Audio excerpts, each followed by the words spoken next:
koliko ti treba otprilike jednu kravu da pomuzeš? Pa... A 5 minuta, 10.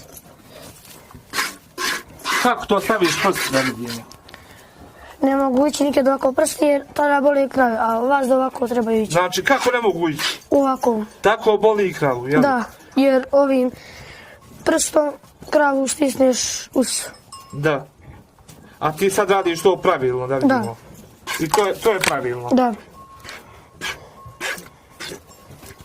A moraš im vezati rep za nogu da ne bi udarale repom, mirne su, jel?